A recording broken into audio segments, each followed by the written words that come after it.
Muy buenos días, hermanitos. Vamos a empezar con un nuevo estudio, pero antes yo quise hacer una breve introducción acerca de lo que vamos a estudiar en los próximos 5 o 6 estudios, ¿listo? Eh, a ver, ¿cuál es el propósito del hombre en la tierra? Esa es una pregunta que todos nos hacemos, pero que cada uno tiene una respuesta diferente. Es mucha la gente que dice de que, a ver, ¿cuál es el propósito del hombre en la tierra? Bueno, nacer, crecer, reproducirse y morir. Eso lo piensa mucha gente y así lo vive, ¿no? Pero, a ver, eso es un pensamiento bastante filosófico. De hecho, en la antigüedad hubo un filósofo, se llamó Epicuro. Sus seguidores fueron los famosos epicúreos. ¿Y cuál era la enseñanza principal de este Epicuro? Él decía, comamos y bebamos. Total, mañana nos hemos de morir. O sea que para Epicuro había que nacer, vivir, gozar, disfrutar, fornicar, beber, hacer de todo, porque igual mañana no morimos y de ahí para allá no sigue absolutamente nada. Entonces ese pensamiento de que nacemos, crecemos, nos reproducimos y morimos, pues va muy de acuerdo con esa enseñanza de aquel filósofo de Epicuro. Sin embargo, existimos otras personas que sí creemos que hay algo más allá de eso, de nacer, crecer, reproducirnos y morir. Creemos que después de nuestra muerte viene algo diferente, o muy bueno o muy malo, dependiendo de nosotros mismos. Nosotros los que creemos en un Dios, en un Creador, sabemos que ese Dios nos marcó una vida eterna o una muerte eterna dependiendo de nuestro comportamiento. Un Dios que nos creó y que no nos maneja como a simples títeres con cuerditas. No, Él nos creó y nos dio algo que se llama libertad de acción o libre albedrío. Él nos lo dio para qué? Para que nosotros seamos los que escogemos qué es lo que nos vamos a ganar al final del camino, o la vida eterna o la muerte eterna. Ese libre albedrío está ahí en la Biblia, en Deuteronomio 30, del 15 al 17. Miren lo que dice Deuteronomio 30 del 15 al 17. Ve que de veras pongo delante de ti hoy la vida y lo bueno y la muerte y lo malo. Si escuchas los mandamientos del Señor tu Dios que te estoy mandando hoy, para amar al Señor tu Dios, andar en sus caminos y guardar sus mandamientos y sus estatutos y sus decisiones judiciales, entonces de seguro te mantendrás vivo y te multiplicarás, y el Señor tu Dios tendrá que bendecirte en la tierra a la cual vas para tomar posesión de ella.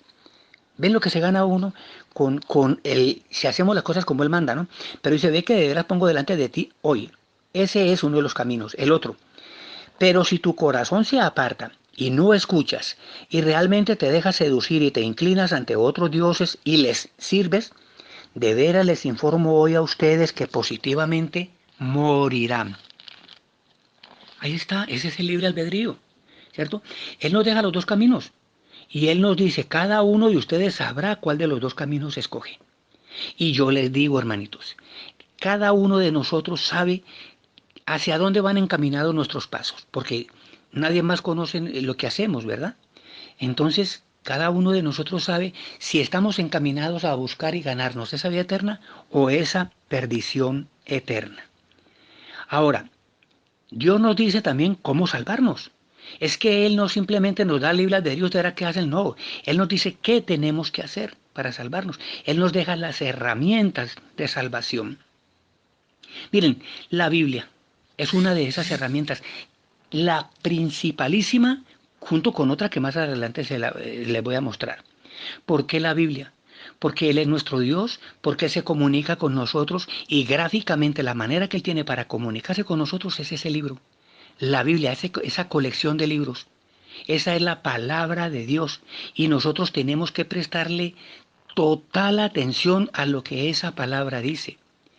Mire, duele mucho, les digo hermanitos, es escuchar a hermanitos muy espirituales que están en procesos y todo aquello muy lindo, muy bueno, pero apenas se les habla de utilizar la Biblia, el gesto es terrible. Es un dejo como de desprecio hacia la Biblia. Eso es de evangélicos, me lo han dicho a mí, eso es de protestantes. Empezando, ni siquiera tienen idea de quién hizo la Biblia, ¿no? Entonces, mire, ¿por qué nosotros tenemos que tomar en consideración la Biblia? Nosotros la tomamos en consideración, hermanitos, por eso, porque para ser verdadero cristiano, o aprendemos lo que dice la Biblia o no sabremos cuál es el camino que llevamos. La misma Biblia, lamentablemente, dice, para los que no les gusta leerlo, pues si quieren comprobarlo tienen que hacerlo. Dice qué es lo que realmente nos enseña esa Biblia, si es necesario utilizarla o no es necesario utilizarla. Mire, 2 Timoteo, capítulo 3, versículo 16. Mire lo que dice. Toda escritura es inspirada de Dios. Ahí vamos. Pablo dice que toda la escritura es inspirada de Dios. O sea que sí es la palabra de Dios. Pero ¿para qué sirve? Mire. Y es provechosa para enseñar. Si usted quiere buscar su vida eterna, no puede despreciar la Biblia. Dice que es provechosa para censurar. ¿Por qué para censurar? Para mostrarle a alguien cuando lleva su camino torcido que es necesario que lo enderece. Y para eso sirve la escritura. Dice, para rectificar las cosas, para disciplinar en justicia. ¿Ven? Por eso yo hago mucho hincapié en enamorarnos de la Biblia. Y aunque el Papa recomienda leer la Biblia, hay una recomendación mayor que esa. No se conforme con leer la Biblia. Estudie la Biblia. Una cosa es leer y otra cosa es estudiar. ¿Listo?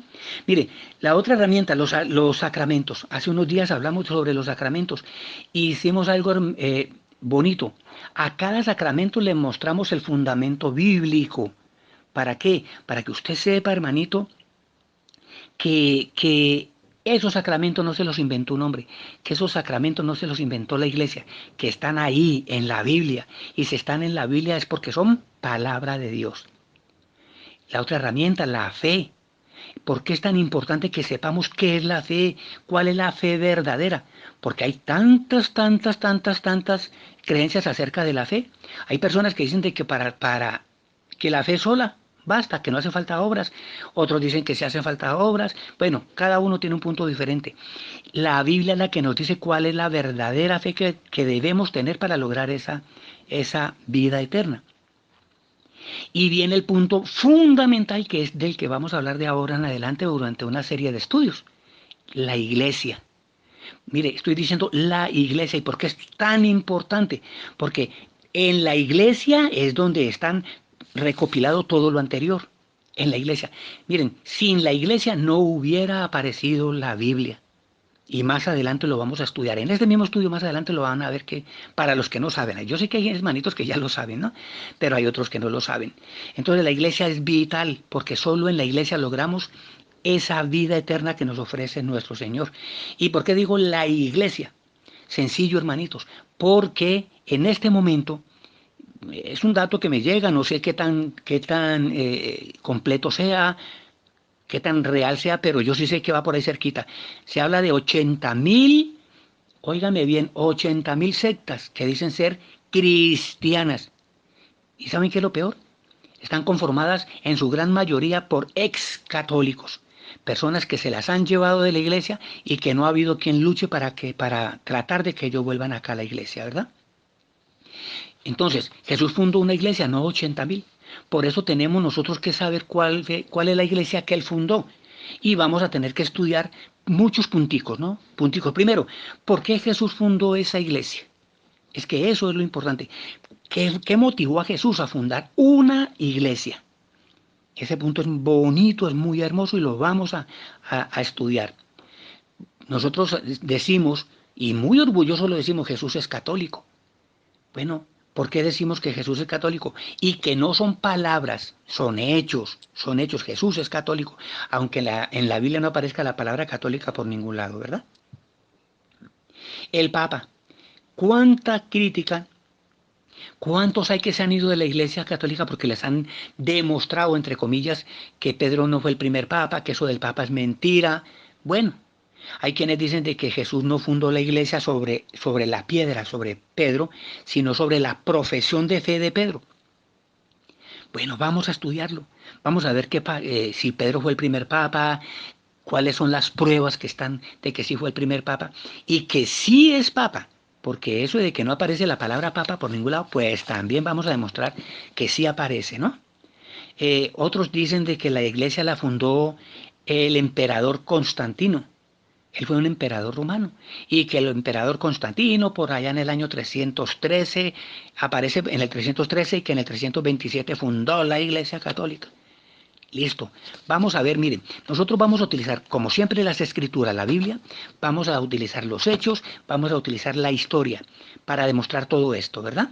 Para demostrar que no fue ningún Constantino el que fundó la Iglesia Católica. Otra acusación, que la Iglesia Católica le aumentó 7 libros a la Biblia. ¿Por qué? Porque los hermanitos separados, sus Biblias tienen 66 libros. La, la Biblia Católica tiene 73 libros. Entonces, a ver, esos 7 libros se los aumentó la Iglesia Católica. ¿Es verdad? ¿Es mentira? Eso lo vamos a estudiar. Que esos 7 libros no son inspirados, son apócrifos, dicen ellos, ¿no? No inspirados. Vamos a demostrar que esos 7 libros sí son inspirados y que no le aumentó la Iglesia Católica 7 libros a la Biblia. Eso es falso, pero como les digo, es con la misma Biblia, es con los hechos, es con la historia que lo vamos a demostrar. Hay un puntico que a mí me encanta mucho, es acerca del papel de la Virgen María en la iglesia primitiva. Para ningún hermanito separado María tuvo importancia, para ninguno. Pero vamos a demostrar que sí, María, aunque este es un abrebocas de lo que vendrá después, que vamos a hablar de la Virgen María. Si fue verdad que ella tuvo más hijos, si fue verdad que tuvo relaciones sexuales con José o no, de si es verdad que está en el cielo o no está en el cielo, de que cómo es eso que la Biblia dice de que carne y sangre no heredan, no entran al cielo, y cómo entonces ella sí entró al cielo con cuerpo, ¿verdad? Todo eso lo vamos a hablar con el estudio sobre la Virgen María. Pero por ahora vamos a mostrar brevemente la importancia de la Virgen María en la iglesia primitiva, ¿no? Y por último vamos a hablar sobre cómo ayuda la iglesia a la gente. Hoy en día, si es verdad que la iglesia católica ayuda a la gente o no ayuda a la gente, ¿cómo lo hace si es que lo hace? ¿Ven, hermanitos? Entonces ahí está. Esto es una introducción real del estudio acerca de la iglesia, ¿no? Recordemos que sin la iglesia no hay salvación. Sin la iglesia no hubiera habido Biblia.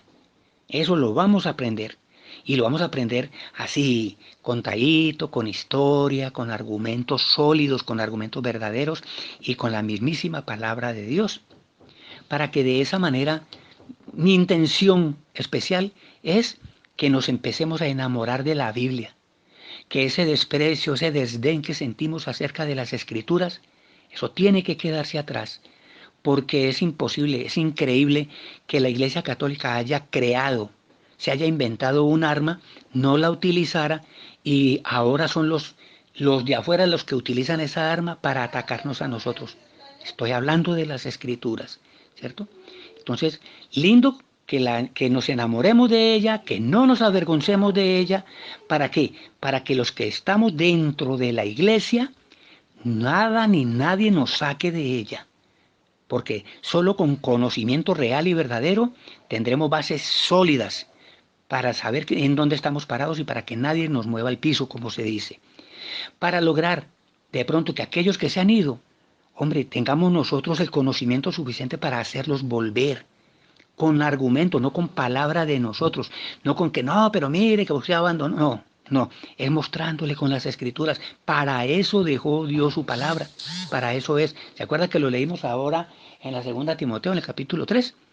Bueno, entonces, y para hacer que personas que no conocen la iglesia, porque es que hay personas que han nacido en otras religiones, no conocen nuestra iglesia, para poderles llevar nuestra iglesia tenemos que tener fundamentos sólidos, bíblicos, y entonces, a ver, no tendrán las personas como decirnos, me estás enseñando mentiras. ¿Ven, hermanitos? Entonces ahí está, por hoy lo dejo así. En el próximo estudio vamos a hablar de por qué Jesús fundó la iglesia. Ese es el primer punto. ¿Por qué la fundó? Vamos a ver los fundamentos bíblicos sólidos. Vamos a ver que Jesucristo sí es católico. ¿Listo? Manitos, que el Dios del cielo me los bendiga.